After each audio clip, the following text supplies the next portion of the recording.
My name is Jasmine Dickhoff, and I'm obviously running for Hoquiam Mayor.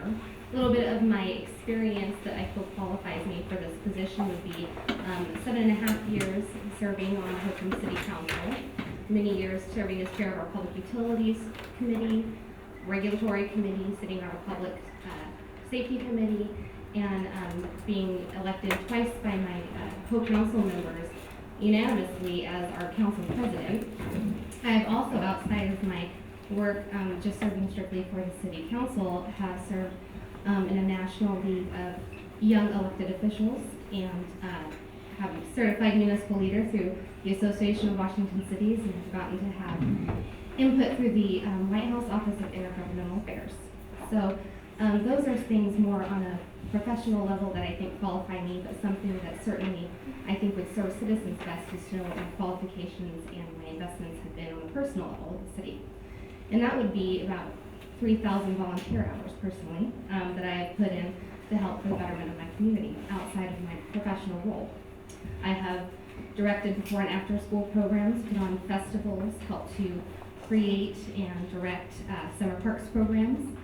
I've mentored young ladies, dozens, through the Miss America organization and through various school functions, mentoring programs. And I very, very much care about my city. So those are the things that I feel qualify me, and I have a great deal to say about how I think we need to be moving forward in a new light and getting some fresh ideas.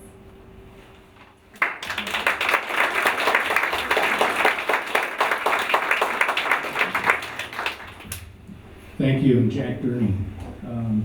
I serve currently as mayor of the city of Hoquiam. I'm finishing up my 12th year.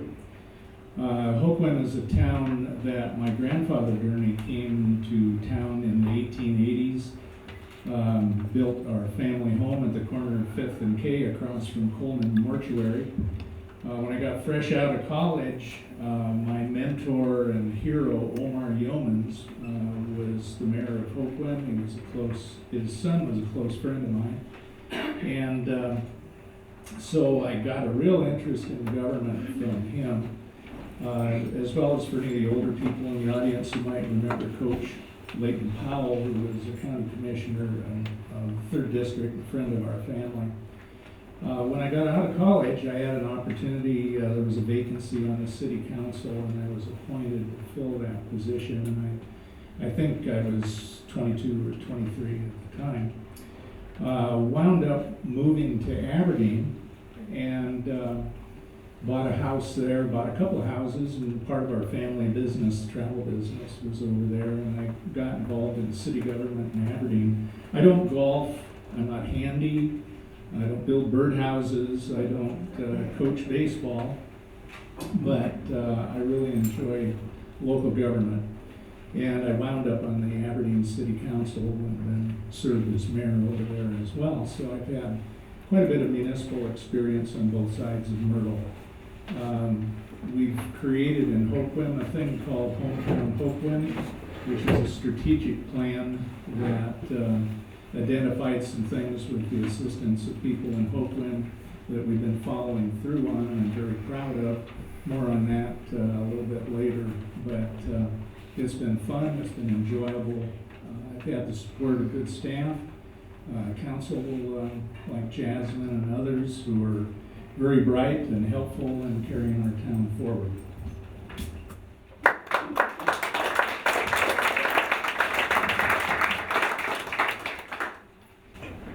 Okay, so the first question for the Hoquiam mayors, and we'll let Mayor Gurney go first this time. How do you propose to make up for the loss of tax revenue from closed industries?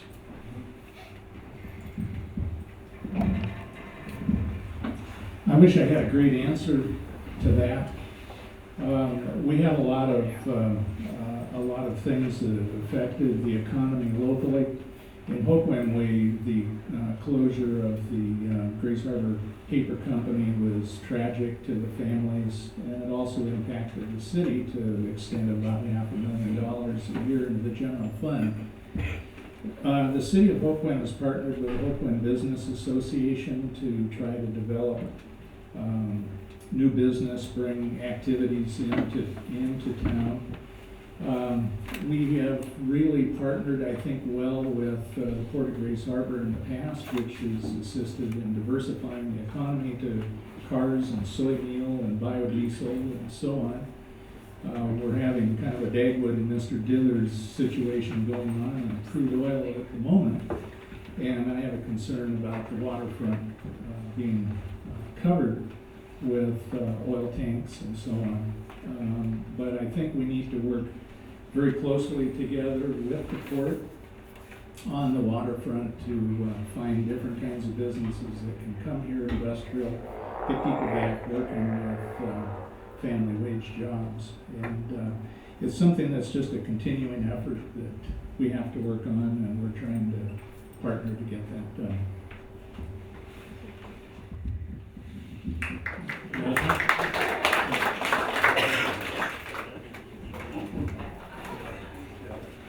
I don't think that's necessary.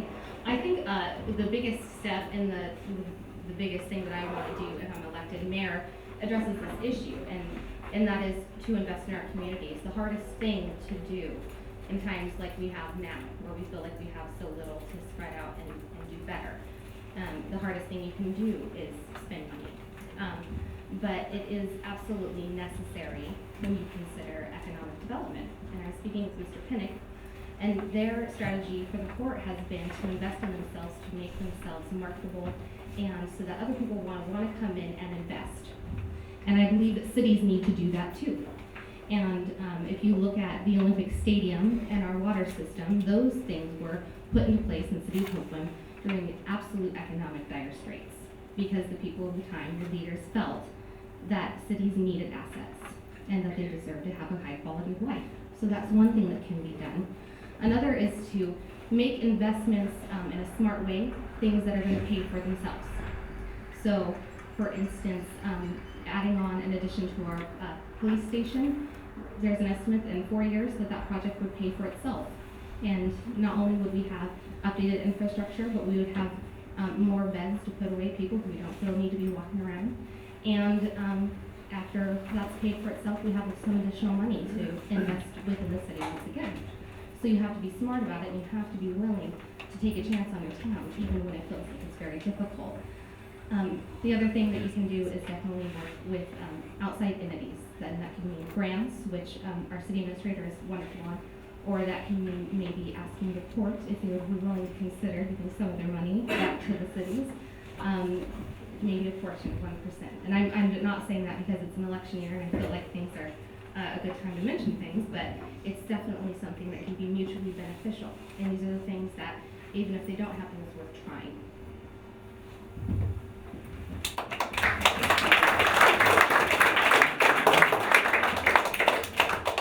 So this question starts with a premise that says, Hoquiam is the most backward city in Western Washington in terms of Americans with Disabilities Act compliance. What should be done?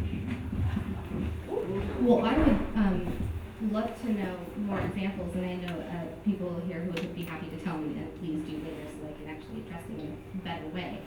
But what we can do about that is work with organizations that is their specialty, where they can come in and tell us exactly what it is that we are doing wrong, and address those issues because they should be addressed.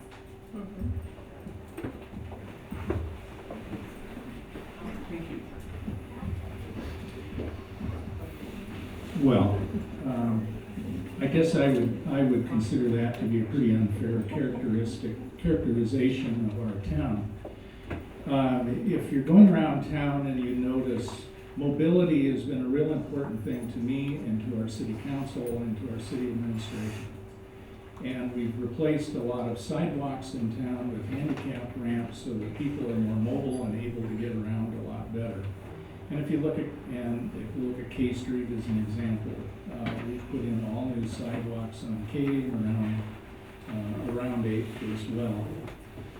Over the last 20 years or so, the city hall has been remodeled to include more easier handicap access.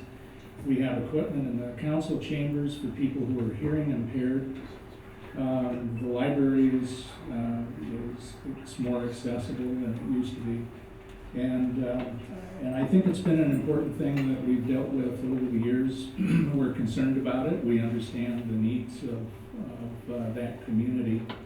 And if we were approached by people who gave us some ideas, it would be helpful.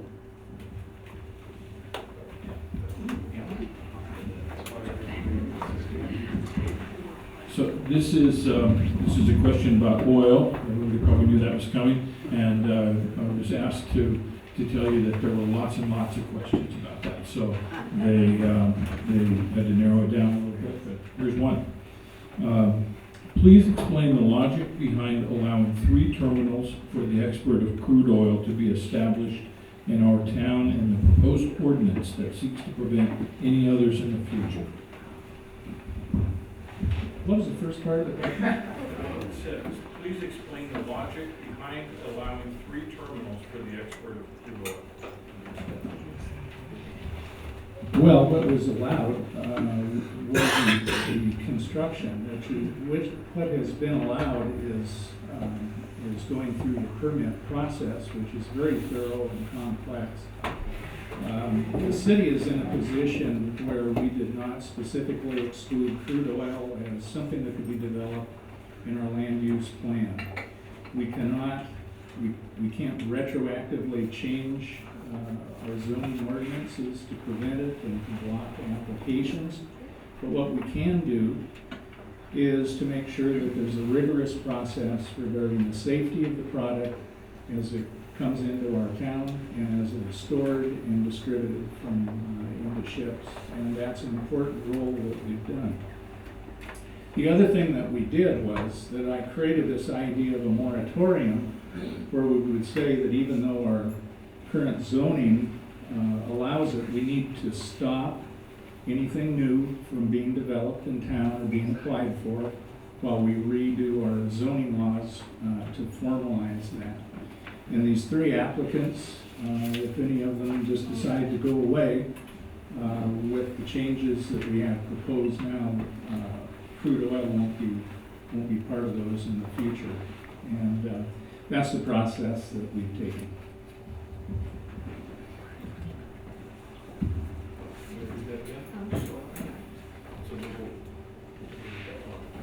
Yeah. Please explain the logic behind allowing 3 terminals for the export of crude oil to be established in our town and a proposed ordinance that seeks to prevent any others. So the logic really was trying to follow the letter of the law. Under our existing zoning ordinance, the crude oil was absolutely allowed and fully lawful. Now, as for what the city is doing now, with all due respect, Mr. Mayor, you did not come up with the idea of having a moratorium on oil. Citizens asked for that about a year before we ever decided as a city to take any kind of action on it. So that is something that is being done, and I'm glad that it is. And what we can do now is we can really be, what we have to do with these 2 drafts that have been sent to our hearing examiner is be as specific in our definition of what crude oil is as possible to ensure that we don't impede any production for other businesses that aren't dealing with crude oil, and so that they can help and expand and help, be in favor of what we would like to see in this community. And that's pretty much it. So the city could have done something sooner, but we are doing something now, and I'm very grateful for that. And we should have results in a zoning draft here before September, so it's good news. We're just a tick ahead, so one of the general questions fits pretty well, and I guess Jack is that right? How do you view the idea of consolidating city services between the 3 cities? Do you see consolidating the cities themselves as part of that? Oil, consolidation of cities, these are the things that are important. A number of years ago, I co-chaired with D. Johnson a Chamber of Commerce effort to investigate the validity of consolidating services between Aberdeen and Hoquiam, police and fire and so on. And then since then, lately, because of budget issues, Mayor Simpson and I have been getting together with Mayor Chestnut of Cosmopolis to talk about what we can do. The fire chiefs and finance directors have been working on some of the pros and cons as far as fire service. The difficulty we have is a disparity in pay between Hoquiam and Aberdeen, and whether that would pay off or not.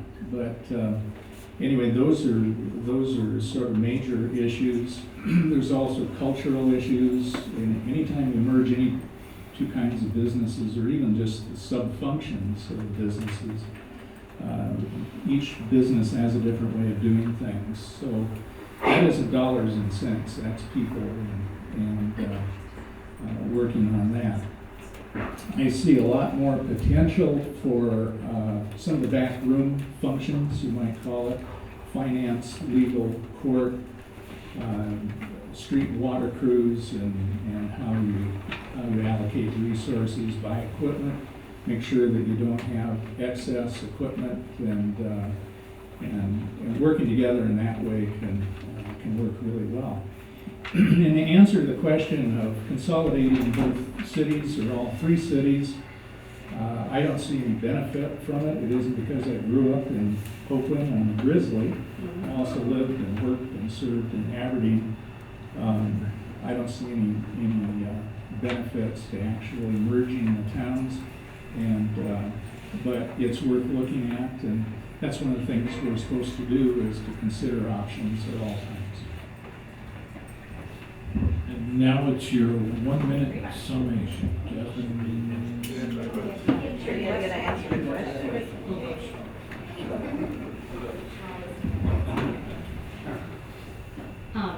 I think that there are definitely, with regard to public services, you should consider those things.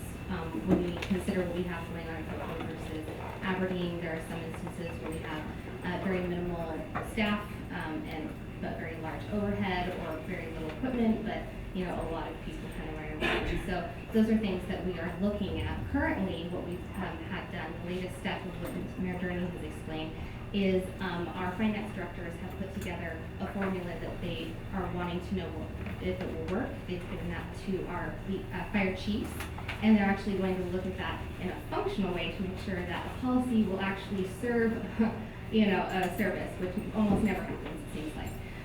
So it was a joke, don't worry. So that's what we're doing there. But as far as merging cities, I very much like the structure of the city of Hoquiam.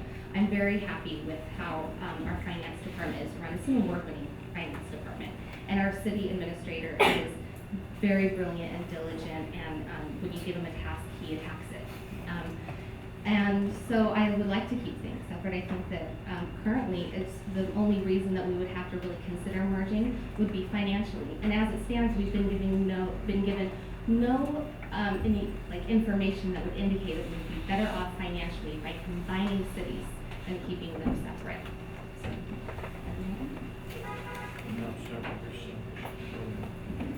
one minute summation.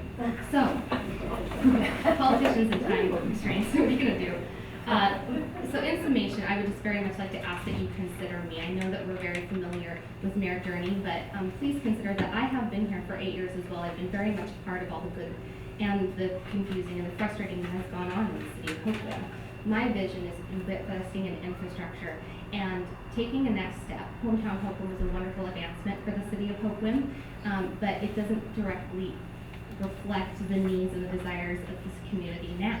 We need to take a new look, get a fresh perspective, more input for what's more relevant for our citizens today, and consider that when moving forward. And I would love a chance to serve, so thank you very much.